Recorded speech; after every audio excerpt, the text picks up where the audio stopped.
this is work that I won't really claim as my own.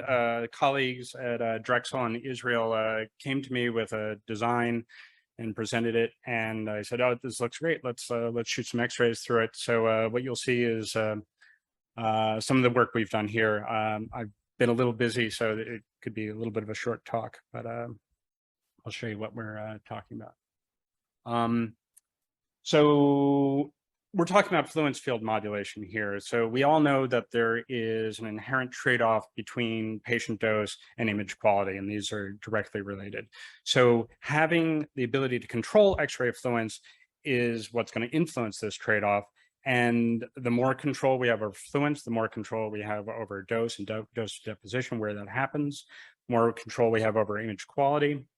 And we can start looking at things like, if we have a certain photon budget, where should we put these photons? We should put them, where we need the highest image quality. We should avoid things like radiosensitive organs.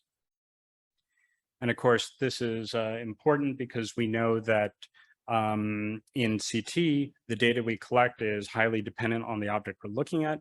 So things like we see here, if we take the projection of a head, we know that the noise is different in different parts of that projection. In general, if you have a uniform fluence field, you're going to have a higher relative noise behind the higher path lengths. And this is, of course, well known. We all know this, and that's why we have things like bow tie filters in CT scanners. So bow tie filters are great as long as you have a nice round object that's not off center. It's homogeneous and all that. But as soon as that goes away, we no longer have the ability to homogenize noise and control image quality in positive ways. So there are tons of methods out there to do fluence field modulation. There's been some great work at Stanford where they have variable thickness attenuators that they move out in and out of the field of view. We've done a bunch of work here using these 3D printed multiple aperture device structures, and folks at Siemens have used kind of similar ideas to kind of rotate and tilt a sheet-based attenuator to, again, influence what that beam profile looks like, make it wider when you need a wider beam, make it narrower when you need a narrower one. Once you have that kind of control, all of a sudden you have more direct control over the noise and dose deposition. So this is a study we did with our modulator, where you'll see as soon as a round object is moved off center, if you have a static bow tie, you're going to start to get very non-uniform noise properties and also very non-uniform dose deposition. If you have the ability to control that fluence, you can homogenize that or customize it however you want. So that's one important part of fluence field modulation. Another thing you might do is, a lot of folks have looked at this. If you can really control the beam to a small area, you can do volume of interest imaging. And I know Frederick New couldn't make it with us today, but I wanted to cite him, make sure he got on the slide. So lots of people have done this. There's been some really interesting hardware solutions. This is on almost an iris-like solution where you really collimate the beam just down to one volume of interest.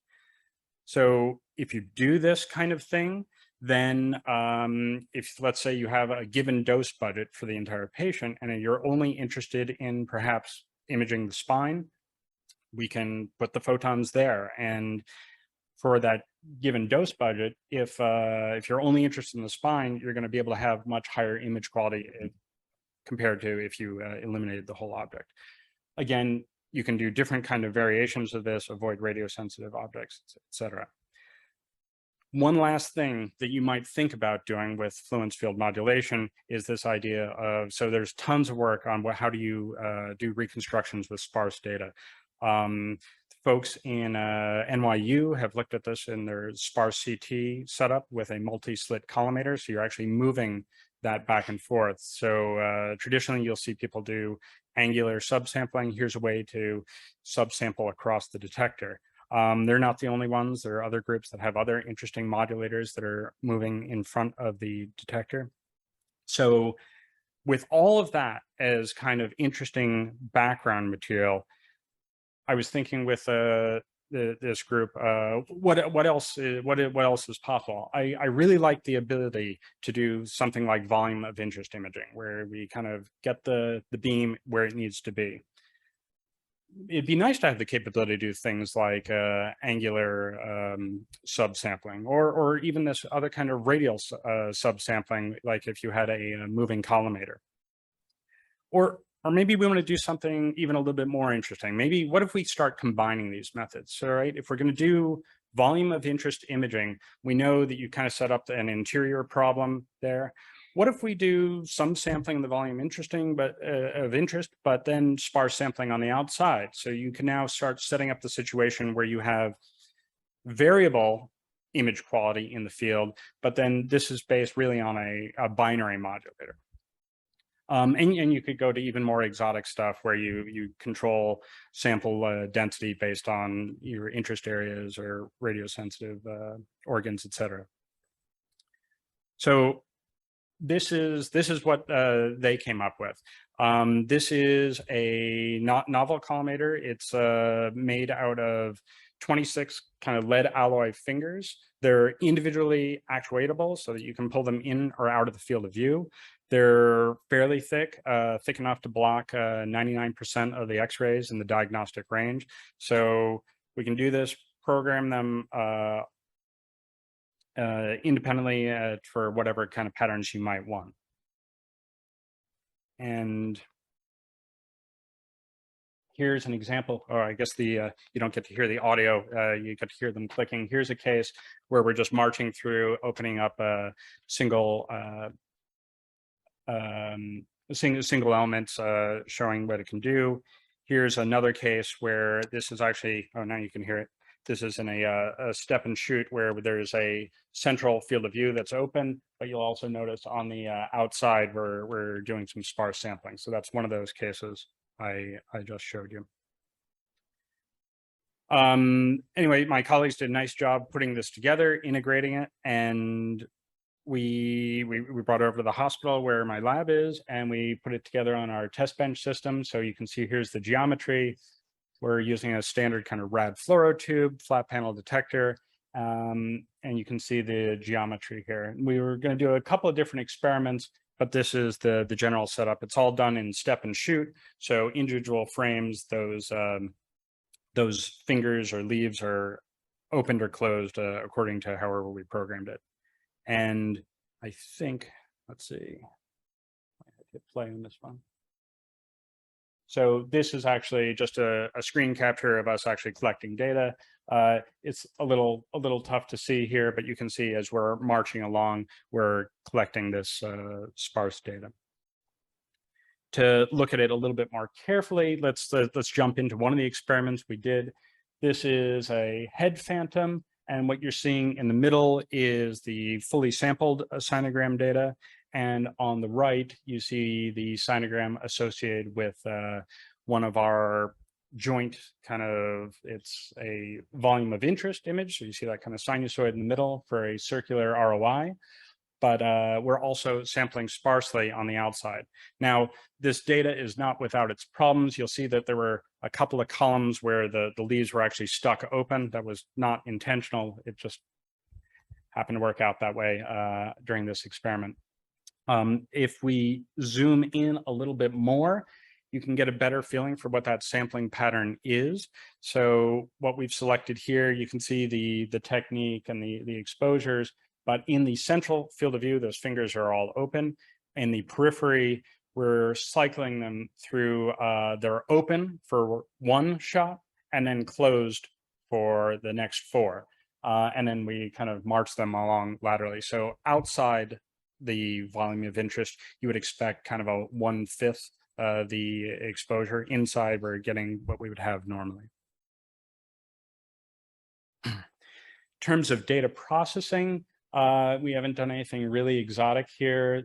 We form a data mask by doing a gain scan of that same acquisition, and then essentially kind of thresholding out to find out, what's going to be behind those lead fingers, and then just a little bit of an erosion process. We know that if you get kind of glancing X-rays on that lead, the data isn't really good, so we're throwing away just a little bit. little bit of a binning off the detector to get a pixel size greater than a little bit bigger than 0.5 millimeter. And then for reconstruction, we're going to do a very kind of plain vanilla penalized weighted least squares, but the weights are, they're going to be the standard 1 over variance weights times the mask. So we're going to zero out any of that data that's behind there.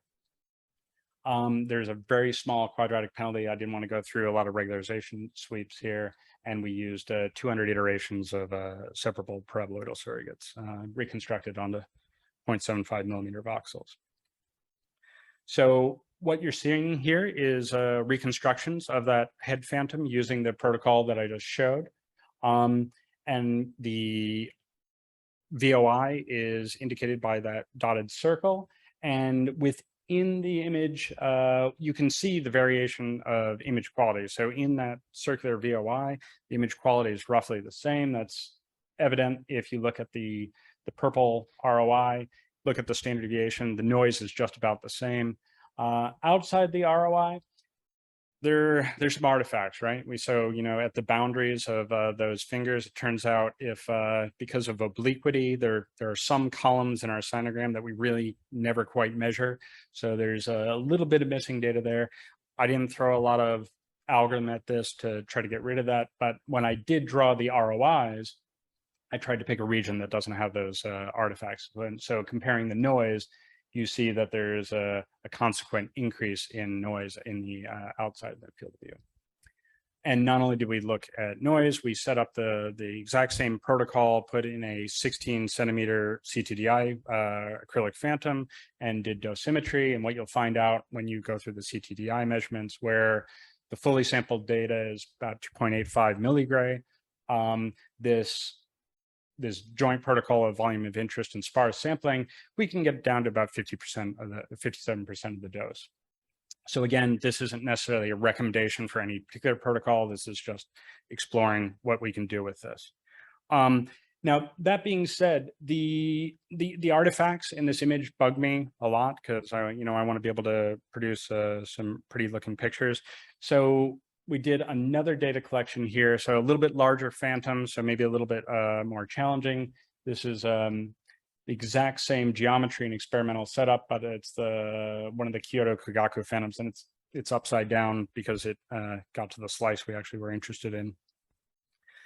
So similar kind of data collection here. So you have the fully sampled data on the left, the same kind of volume of interest and 1 to 4 sampling on the outside. But then I did another kind of sampling where instead, and maybe it's better if I zoom in here, instead of keeping so that actually that nomenclature is a little bit interesting, a little bit wrong. So let me describe this better. It's rather than opening up single fingers at a time and marching them along, we're going to open up pairs of them at a time. And what that means is instead of getting these obliquity effects that when you're shooting through neighboring fingers, and you might miss some data, now we don't miss anything because there's always a pair of gaps open here.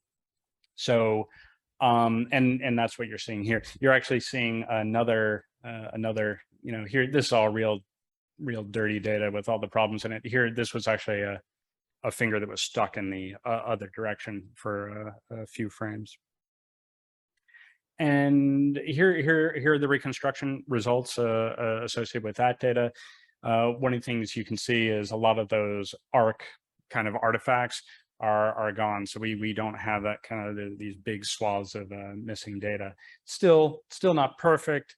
That little thing that I pointed out at the top where there was a stuck finger, it kind of shows up in the data still, but I don't know. This seemed like a fun project, and I couldn't help myself kind of put it together and take a look. So there it is, a little bit closer.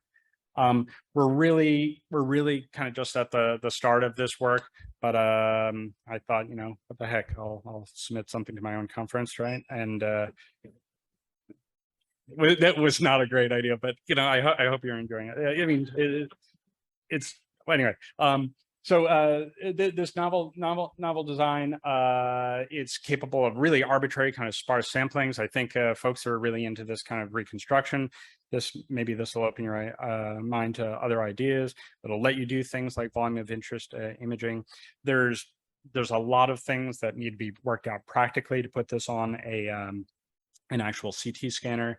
So faster actuation is going to be super important. And I think there are all kinds of interesting patterns out there. I'll stop there and happy to take questions.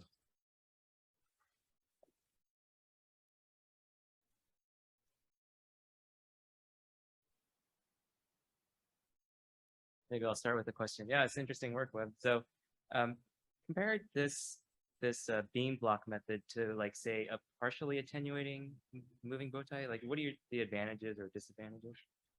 Well, I don't know. So I mean, I like this. I don't know. I think there's a big open question out there, and it's been asked multiple times. And I think some people have kind of taken sides already on, if you want to do dose reduction, what's the right way to do dose reduction? Should we kind of continuously decrease fluence in whatever kind of ways, or is there's fundamentally something interesting to sparse sampling, right? That is gonna buy you more. Well, here's a solution that would at least kind of let you enable that sparse sampling. I'm actually unwilling to take sides. I in fact, I might slightly be on the other side, that I think maybe you don't want to do sparse sampling, but I don't know. It's a brave new world of machine learning and all that, and I'm not sure I know the answer.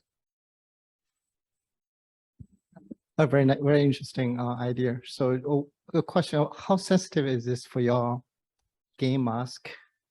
It related to Adam's question too, I think. Yeah, so there is sensitivity there, and I think that's one of the issues that we have at those boundaries, that if things aren't exactly repeatable, you could get in trouble. Now, I think you could put a lot of engineering behind that. So this was put together, with 3D printed parts and inexpensive solenoids, based on other work we've done where we're using a lot more mechanical engineering, where you're putting linear motors that have much faster speeds.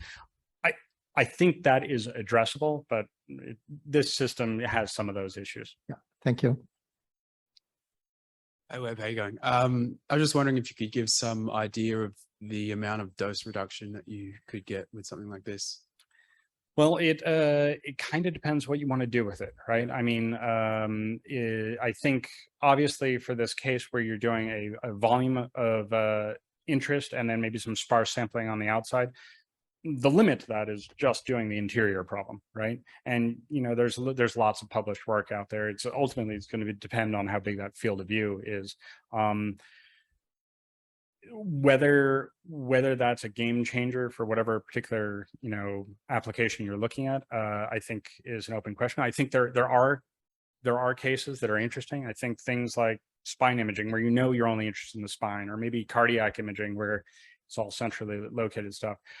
In that case, yeah, maybe you get a 50% rate dose reduction. Maybe you push it further. Maybe these sparse methods let you get down to the order of magnitude people claim. I'm not really sure. I think it would be good to target things like cardiac imaging that are notoriously high dose, and we want to do what we can to reduce it. Thanks.